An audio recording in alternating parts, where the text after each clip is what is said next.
What's up YouTube, this is Ollie Esquire and allow me to show you some advanced tips and tricks for Slitherio. Now I'm not a super expert, I haven't spent hundreds of hours playing this game, but I've been playing competitive games for a while. I got to play in one world championship, which is pretty cool. I've won lots of prizes gaming, so I kind of know how to sort of make the most out of a game. So let me show you some of those things. You know, if you want to quiz me about that stuff, there's comments. You may comment down there. First things first, try to play on a desktop PC if you can. If you play on mobile, your finger gets stuck in the way, you're a little bit slower, and with the laptop sometimes the graphical processing isn't that good, so it's not the best. So play on a desktop if you can. If you have the options, get on that desktop computer because it's usually the best option. Now let's get to the basics. Click F11 to go full screen. There might be another key for you, go check it out, but usually when you got a bigger field of vision, you usually see things a little bit quicker, you know, so that's a simple first step. It's a basic, it's not an advanced tip and trick, but it's just something you should do. And let's begin. Tip number one, do not go for kills at the start. Everyone seems to want to go for kills, they end up dying really quickly, they get into this killing mode, this shark mode of attack. Don't do it. Just get up to between 1 and 200 length, and then aim for the center of the map. Now, the reason we're aiming for the center of the map is because that's where most people congregate. Given enough time, everyone generally kind of seems to head to the middle of the map. Maybe they're scared of the borders, I don't know what it is, but that's what we do.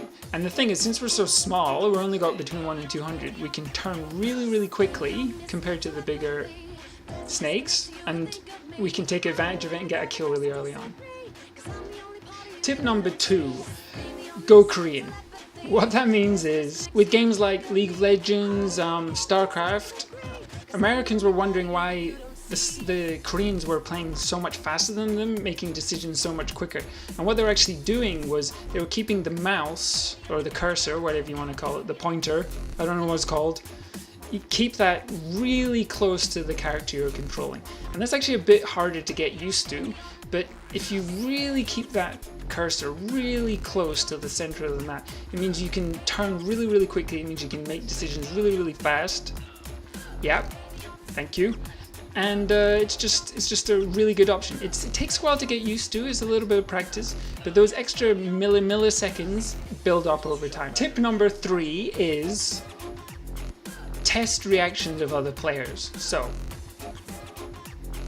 generally with this game, everyone's got a decent amount of lag, everyone's got a decent slow reaction time. So as long as you're going first and taking the initiative, you've got maybe 200-300 milliseconds before the other snake notices. So you always need to be the attacker. If the fight's on, you gotta go first. Tip number 4, little guys outcorner big guys. If you're really small, you can take on the really big guys and really piss them off.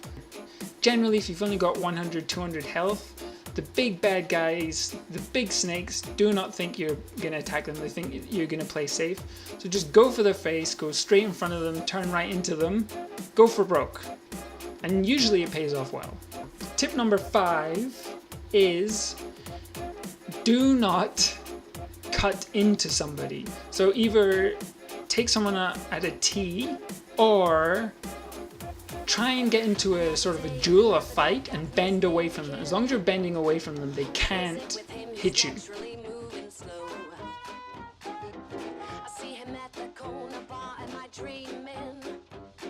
Tip number 6 is generally 2 great defensive postures you can take.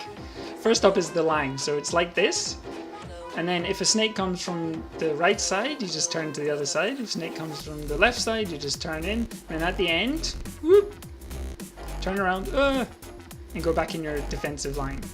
Defensive option number 2 is a squished circle. So what this means is you're covering a little bit more area, and it also gives you a chance to sort of snare other snakes who are traveling around. So what you do is you do a big squished circle, and then when you get to the end, follow your tail. All this does is it means you can see in a bigger area. and also gives you a chance to circle around other snakes when you see a chance. There, perfect example. Hey, sweet. I'm sorry. Sorry, you must die now. Tip number 7. If you want to get 50,000, 100,000 length, unfortunately there's generally one way of doing it. Because time's always against you in this game, it's always against you.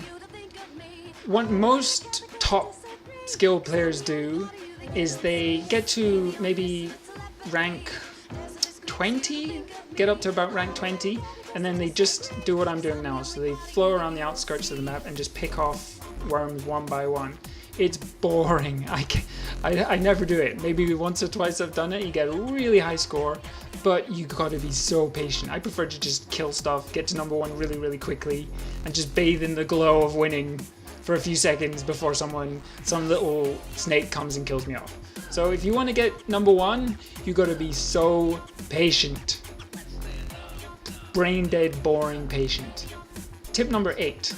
Here's a good one. Do not follow a trail of orbs. Cut it off and circle around it.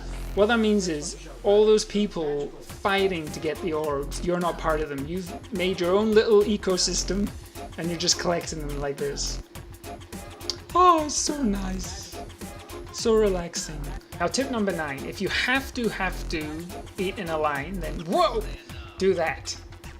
So travel straight in a line, do not boost, and the second you see another snake come from the other direction, just turn and boost immediately. So just turn, boost.